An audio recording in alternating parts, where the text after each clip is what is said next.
Binuksan ko nga itong ref at kukuha nga ako ng lulutuin kong pambaon ng mga bata. So beef tapa nga ang aking lulutuin for today's almusal at pambaon ng mga chikiting. At dahil nga nakalimutan ko yung ibaba nung gabi, ay ayan frozen, so kailangan ko nga muna siyang ilaga para nga maghiwa-hiwalay siya. Pagkatapos nga, maghiwa-hiwalay na, ay ginayat-gayat ko naman siya ng ganyan kaliliit, tapos nilagyan ko na rin siya ng mantika. So yan nga lang yung niluto kong ulam nila guys, kasi si Ate Kate hindi na nag-aalmusal, si Dayan lang, kaya ayun lang, madami-dami na rin naman yun. At si Sir sabi ko, wag na munang magbaon dahil wala nga akong ipapabaon sa kanya dahil nga hindi siya kumakain ng beef. So sabi ko nga sa kanya, ay sa kalendarya na nga lang muna siya mag-almusal. At ayan, dahil nga maaga pa naman, naisipan ko nga munang ihirang itong aking mga labahin.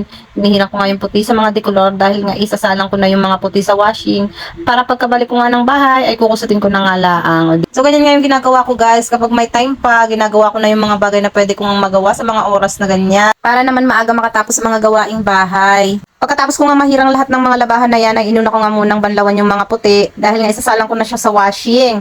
At ayan, naglagay na nga ako ng sabon sa washing at akin nang paiikutin yung mga puti. So nilagyan ko nga din yan ng Sunrox guys para matanggal nga yung ibang mancha-mancha na nakakapit. Pero syempre, iisa-isahin ko pa rin yan. Pagkatapos nga niyan, ayan, nagising na nga rin si Bunso dyan, kaya pinaghanda ko na nga siya ng kanyang almusal. Tingnan nyo naman guys, nilagyan ko yan siya ng ulam, pero ang ending niyan, hindi niya nakain yung ulam, so yung kanin lang. O diba, napakatipid guys, kaya minsan sabi ko nga, hindi na lang ako magluluto ng ulam, total ayaw mo naman kumain ng ulam. Ewan ko ba, hindi ko na nga alam guys kung ano pang ipapaulam ko sa batang ari. Fast forward na nga, ayan, nakaligo na nga siya ng mga oras na yan at bibihisan ko na nga siya. Tingnan nyo naman guys, napakalambing yan sa akin guys. Lalo na pag galit ako sa kanya, naku po, nuknukan ng lambing yan. Pero kapag hindi ko yan pinapansin, nagpapapansin talaga yan.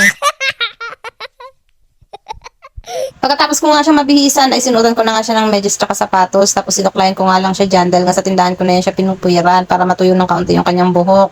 And after nga nun, ayan, lalabas na nga kami ng bahay. Kinuha ko na nga rin itong motor. At wala namang bago. Pagkakuha ng motor, yan, palabas na kami. At tingnan nyo naman ang aming bakuran. Ang dami-dami na namang basura. So, ang dami ko na namang wawalisin. Pagkalabas nga namin dyan, ay nandiyan na nga rin si Mama. And as usual, display serye ang aming ganap for today's video. At ayan na nga, isa-isa ko nang nilalabas yung mga paninda na tira. At una kong inilabas dyan yung mangga. So, medyo madami-dami pa nga yung mangga dyan, guys. At overripe na yung iba. Kasi nga medyo matumal talaga ngayon ang manggang hinog. Ewan ko ba? Tapos kapag wala nga kami manggang hinog, saka naman maghahanapan yung mga tao. O diba? Baliktad. Tama nga naman yung kasabihan, kung kailan wala na, saka hinahanap. Ay, sana all. Pagkatapos ko nang mag-display dyan at maaga-aga pa nga ay tapos na ako. Kaya ayan, pinuyuran ko na nga yung mga chikiting. At tuwang-tuwa nga sila ngayon sa puyod nila guys, na iba naman daw. O diba? Sawang-sawa na sila sa kapoponytail ko at kakatirintas ng kanilang mga buhok.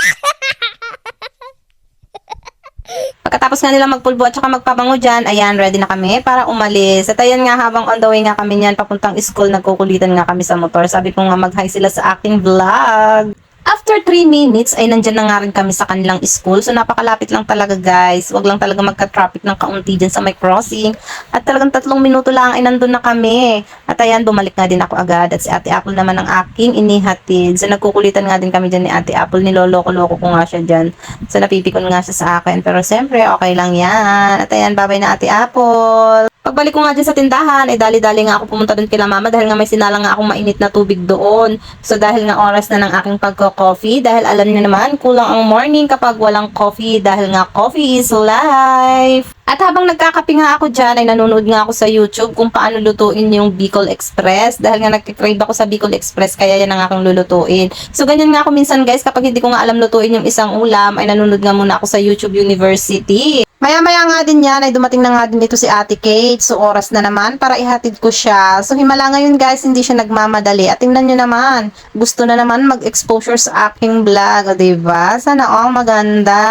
And after ilang minutes, nandiyan na rin kami sa school niya. So, bye-bye Ate Kate. Ingat ka. So, that's it for today's video. Thanks for watching.